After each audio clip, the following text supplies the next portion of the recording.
Hi everyone, welcome to the first Q&A session from QA Touch community. I am Pratibha from QA community and today we have Anuradha as a lead automation test engineer from KissFlow. She has expertise on manual API and automation testing for over 11 years. She is an active QA community contributor and an amazing mentor for several budding testers. She has also actively participated in our recent Global Testers Day conference conducted by QA Touch. Very delighted to have her on Q&A sessions. So we are just going to go over some of your questions and kind of see what answer she has through her experience. This session is dedicated to all the women around the globe for this special month of March. So let's get started. So the first question is, what are the best practices for manual testing and how will it help a new tester to continue their journey? Anuradha. Hello everyone. Thanks QA Touch for this opportunity. Hello Pratibha. So coming to your question on the best practices for manual testing, I think best practices is there for both functional and as well as automation testing. There is no secret or secret best practices for manual testing. So what coming to my experience or probably what I feel would be like. Whatever testing you do, either functional or automation testing, should prove the value to your stakeholders. What QA can bring it to the table, the test reports or the test artifacts should quantify the business value you are providing as a tester. So the best practices or the processes, your strategy should align with that point every time that you deliver your reports or artifacts. Okay, thank you, Anuradha. So our next question is, what are the challenges you have faced in your career growth and how did you overcome it? Okay, I think everyone would have had a phase where the career would have become challenging.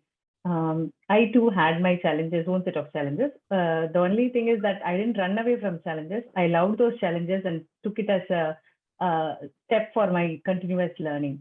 I would say I would like to mention a couple of, I don't call them as a big challenge, but step forward for my continuous learning. So I was working for almost 5 to 6 years in test automation using the programming language of Java. So having almost 5 to 6 years of experience with Java in test automation, I had an opportunity where I should start working on test automation with Python.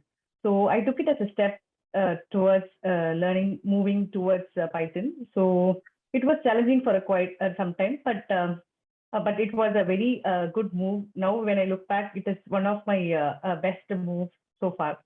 And of course, when I completed my decade of experience in software testing, after 10 years, I was not sure of what available paths in the software testing career I had. So it was a little challenging for me to take a path. Which flow should I take? Either should I become a QA manager kind of thing, or probably should I switch path to a product manager kind of role? So I had to do my own research. That is where this testing community helped me a lot. And I have to be very thankful for supporting me and being there for me to choose all the right steps after my 10th year in the software testing career. Awesome, Anuradha. Those were good points. So coming to your point, you said you have experience on automation with Java and also you have experience with automation with Python. So, the newcomers or the people who will be starting on automation, they will be basically having a confusion like which to go with, whether it should be with automation with Java or it should be with automation with Python. So what do you prefer and which do you prefer and what suggestions you have, which to choose? Okay. See, when we started, there was no choice actually. We had to start with Java. Now that you have a choice, right? And both are object-oriented language. So get the concepts right. The OOPS concepts right. I think you should be ready to switch to any language that your platform, your technical stack, the product technical stack is going to be using. You should get aligned with that language that will help them help the whole team deliver quality products or quality applications, I guess. So if you're strong in your basics and the concepts of test automation and with the programming language, I think choosing a language is just just for the opportunity that you're going to grab. But for a longer career in test automation, the foundation lies in getting the concepts right. Okay. So moving on to the next question, it is more about the latest trends. So can you tell us about something, the latest trends going on in software testing? Sure. Let me be honest here. I'm not sure about the intent of this question actually. So when we talk about trends, right, it is very temporary thing. And whether we need to follow or not, it's up to ourselves. I mean, like some people keep following the trends and feel good or bad about like I'm up to date with the trend or I'm not catching up with the trend. So I would rephrase it as staying updated with the latest technologies and the stack. So this is quite important for a quality person because the latest technologies that your platform team or your product team is going to be using, right? You need to be updated with those with the technology to stay relevant in devising a solution. After all, you are going to test their solutions and the products that are developed with the latest technology or whichever technology they are going to adopt. So to remain relevant, you have to be and give solutions for the quality solutions for that problem statement, right? Like you have to stay up to date with the latest technologies. All right. So moving on to our next question, what are the best management tools in the market and which do you prefer? Is it test management tools that Yeah, you're talking? best test management tools. Okay. Honestly, I have worked with Jira and TestRail. Those were the two test management tools I have used so far in my career. If you ask me for a choice of a tool, I would say Jira. I mean, now that I am working as a automation engineer for a similar product, right? Like I would always be inclined towards my product, which supports me in issue management or a defect tracking management platform.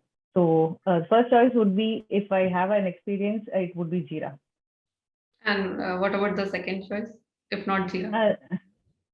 Second choice, I mean, my KissFlow, I mean, the KissFlow case management product that helps me do, I mean, all that I want to capture and record as part of the test management. Okay. So can you tell us like what are the standards we need to maintain while testing? Sure. Okay.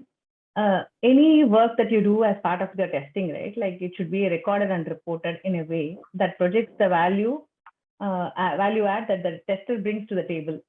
So be it a bug report or a test case design, we should not be going after templates. There are standard templates available in the market, but I mean, like after all these years of experience, right? Like using a template is quite easy to start with, but I would prefer to create, or I would recommend to create your own I wouldn't say template. Design your own test case report or design your bug report in such a way that it solves the purpose of your project.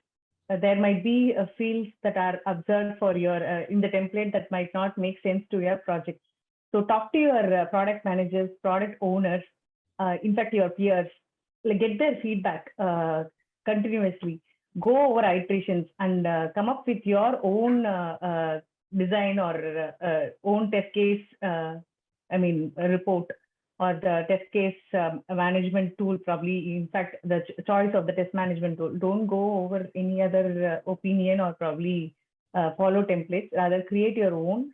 And see, it might take several iterations, but I'm sure like you will get the right thing or the right solution for your project perfectly. Those are good points. Yeah, Anuradha. So moving on to our next question. If you're the only QA in your team and you have project delivery, how do you handle the stress or the project sign off? Okay. let me assume at least, I mean, the challenges of being with the only QA, so that it will be helpful for me to answer also to this question to the point. So when you are the only QA person, right? The typical problem that the QA person will face would be like the bugs will also be reported. You have to be taking care of the feature testing as well. You have to manage the bug release or the bug tracking process, etc. So it will be tough to juggle between arresting the bugs and also delivering features. You have to validate the features, etc. So what I mean, I think every other tester also, even if there is going to be a team, there is always a lack of resource problem there within the QA. We have to take care of the test automation, test cases design, and as well as feature testing, functional testing, and of course automation of the test scripts, etc. So my recommendation would be to if there is going to if you are going to be the single QA, or if there is a lack of resource in your QA team, and if you want to project quality metrics to your team, find the critical path or frequently used user flows. Try to identify patterns and modules where frequent issues are reported by your customers. I mean, spend time analyzing the patterns. I mean, there might be, you will definitely be able to identify certain modules or certain patterns in your bugs. So identify them, talk to your development or the engineering manager, why those recurrent issues are happening in that particular module. Is there any architectural flaw or a design flaw in that particular module, or probably a backend revamp might help, or probably stabilizing that a particular API might arrest on many such dependent issues. So those kind of identifying the pattern and testing the recurrent flows that your customer uses. This will help in identifying or probably improving quality with less amount of resources within short span of time. Okay, Anuradha. So how does automation enhances the quality of product? Okay. Automation makes a tester's job easier by taking care of the monotonous or the repeated tasks, so that the tester can focus more on the creative part of testing. It also helps in tasks like test data preparation. For example, if you want to do a load testing and you want to test with enormous amount of data, so you don't need to create manually. Probably you can run a script that will create the data for you, prepare the environment ready for conducting your load test, or for example, any database testing you want to do. So for that, the test automation can be used, and of course, for your regression cycles, if you are going to have a regression test suite or like 400 plus test cases, when the product is growing big, you will have a lot more of regression test cases that you want to run for each QA cycle. So you don't need to do the regression manually for every QA cycle. So those tasks can be done with the help of test automation, so that you can focus on the in-sprint deliverable feature testing. So I think automation plays a crucial role in regression and as well as load testing and test data preparation. Okay, Anuradha. So moving on to the next question, what are the automation challenges that QA team faces while testing? These are my personal experiences. I mean, I have been part of many automation test teams. So somewhere, right, like when we start with the test automation framework and existing, let's take the first case, like if there is already an existing test automation framework, and we are all part of a QA team, we start writing test scripts. Somewhere down the lane, we start focusing only on the success and failures of the test. We unintentionally forget the purpose of automation or purpose of doing test automation, and rather try to enhance the script or probably try to refactor the test script such that the test passes the success. We show the numbers. I mean, like how much automation has been done. let's say like 200 test cases have been automated, out of which 199 has passed the cycle. So those kind of we get into the number game. That should be I have faced that as a important challenge. Rather than focusing on the product's quality, so it takes a different path. And of course, like when the UI maintaining the UI test automation suite, when the regression test cases are growing in number, it definitely out of the when we grow in number like 400 and all, right? Like a partial amount of like let's say like 40 test cases will start failing when the feature is like 6 or 7 sprint old. Your first sprint test cases will start failing. You have to go and refactor them according to the changes made. So maintaining a bulk amount of regression test cases. So quite a lot of time will be spent there. So that is another challenge that I have faced. And the last, or probably the, a very important challenge, that identifying the right test automation framework for your team. That is very crucial. See, without how much ever effort you put on a wrong automation framework, right? Like you will not be achieving the amount of quality that your team is expecting or the project is expecting out of the QA team. So we will not be sure because the ROI of automation comes after some point of time only, right? So lot of effort and expertise has to go in identifying the right automation framework.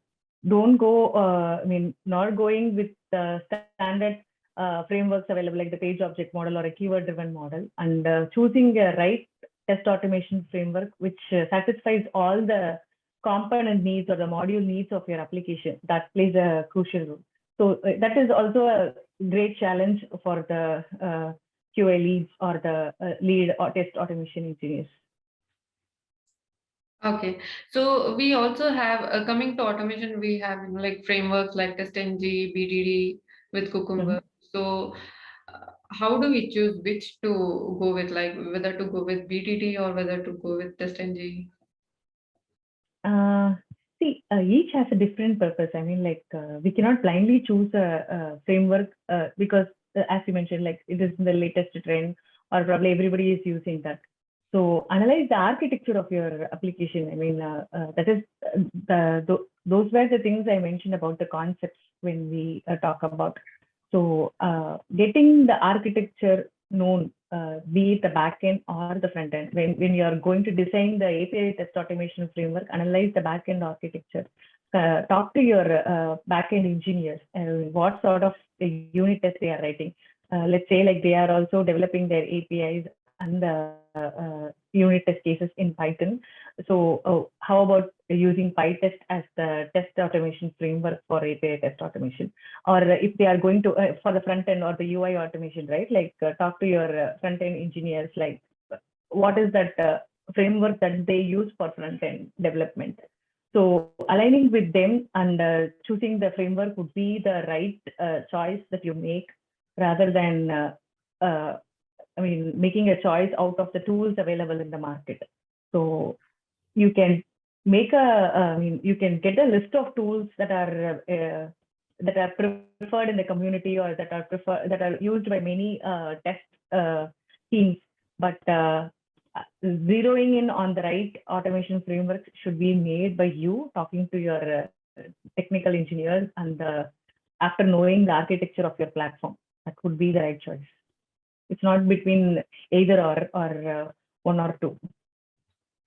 Okay, so moving on to our next question, how important is API testing and what are the skill sets needed to acquire API testing?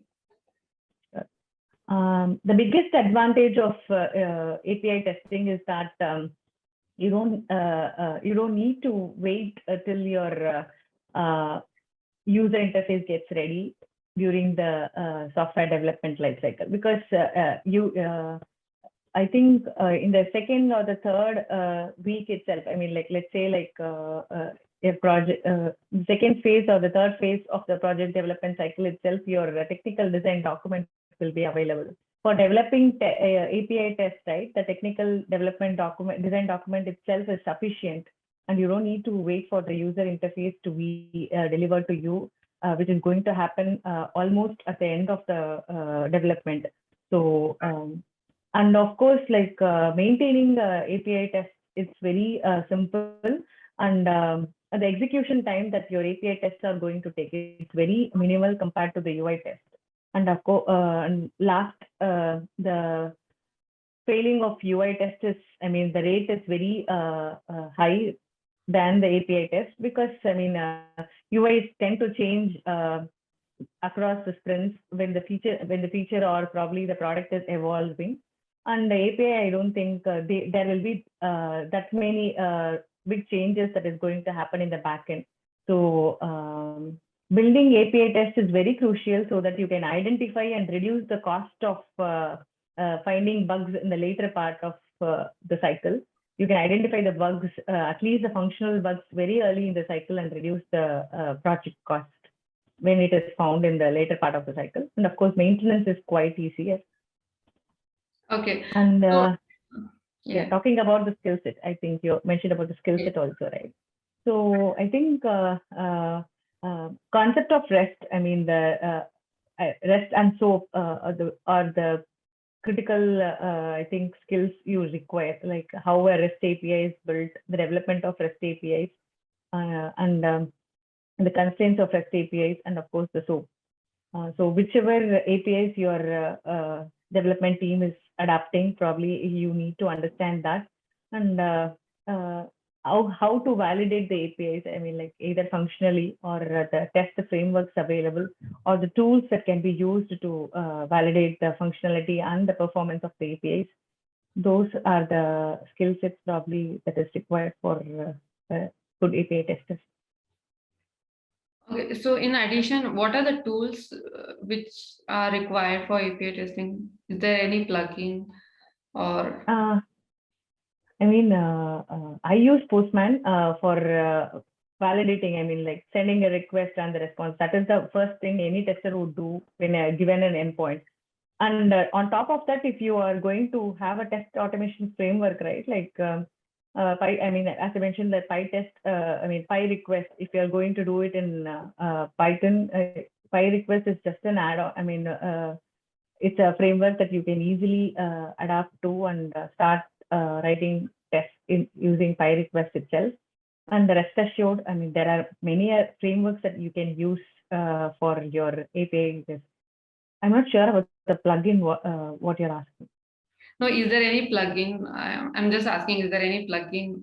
No, I use to put it very simple. I mean, when you analyze the network tab of your Chrome DevTools, right? Like you see all that API calls which are called during a particular action that is performed on the UI. So track the network tab of your DevTools and analyze the API. You get to see the response time, you get to see the payload, what is the response that is being offered by the request, everything. So if you ask me a plugin, I use only Chrome DevTools for my API testing. Okay, so moving on to our next question, it is regarding performance testing. So how important is performance testing?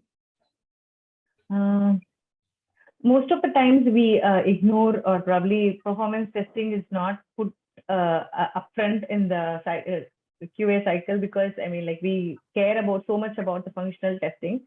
And of course, like when the feature is not working functionally, no point in doing the performance. But certain domains like the banking domain, it is very crucial for assessing the performance of the application or the performance of the API or as well. So probably that performance testing should also be considered as important as the functional testing, or the, I mean, non-functional testing includes performance testing. So non-functional testing should also become as important as functional testing, is my opinion, actually. At least for the domains like most of the domains like banking domain and financial domains. Okay, so moving on to the next question, who's been your role model and your inspiration in this journey? There are many people I should. So on top of my mind, Pradeep Soundarajan, I would say, like he has been a great inspiration for me to stay and prove myself in testing, I would say. See, there was one time I also felt like, I mean, as I mentioned in the very first, very start of this conversation, there was a big challenge after a decade of experience in software testing, whether am I relevant in this whole software world? Is QA that important role in a software development project? So Pradeep has been a crucial, I mean, like he's my probably a long distance mentor or probably a long distance inspiration for me to stay and be there in QA. Okay. So what is your success mantra? Work hard, continuous learning. That's all. Both. I have been following this for all these days, and it has proved me success. Okay, awesome. So we have one last question for today's session, and the last question is, what do you do when you're not working? I mean, any hobbies? I mean, I'm a trained Carnatic singer, so I listen to songs and I practice singing. That's it. Awesome. So that's all for today's session. Thank you. Thank you. Thank you, Pratibha. Thank you so much, Anuradha, and thank you, Pratibha, for the wonderful question. Yeah. And it was lovely listening you both. And thank you so much. And I hope it will be very insightful for the QA community as well. Sure. I hope so too. Thank you so much for your time, and it's quite inspiring to see you, being part of several community activities which is related to QA. Not a problem, Srija. I mean, after all, I mean, like we are giving back to what we got from the community. You're right. You're right. So it's quite inspiring, and thank you so much for all the contribution, and thank you so much for your time and taking your time. My pleasure. Answers. Yeah. Thank you so My much. pleasure. Yeah. Thank you. Bye. Yeah, Bye, Pratibha. Thank you, Srija. Thank you.